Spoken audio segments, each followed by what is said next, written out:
एका दिवसात नोटबंदी करू शकता, एका दिवसात लॉकडाऊन लावू शकता आणि बलात्कार करणाऱ्याला तुम्ही एका दिवसात भर चौकात जाळून मारू शकत नाही का?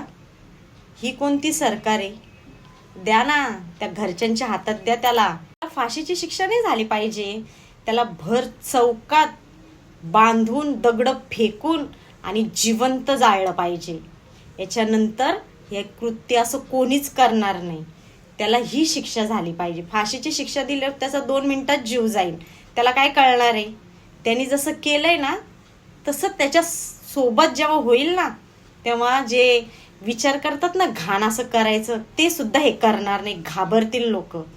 तर सरकारने ना याच्यावर काहीतरी चांगली कारवाई करावं. काय सरकार करणार नाही, कारण सरकार म्हणते आमची थोडी पोरगी आहे असंच म्हणते ना. जेव्हा सरकारच्या पोरीवर येईल, जेव्हा जे मोठ्या मोठ्या पदावर बसतात, खुर्च्यावर बसतात ना, जेव्हा त्यांच्या मुलीवर येईल ना, त्यांना एका सेकंदात इन्काउंटर होतील. एका सेकंदात. नका देऊ हे 1,500 रुपये लाडक्या बहिणीचे. मुली सेफ नाही आहे, ती सुरक्षा करा पहिली. कळलं का?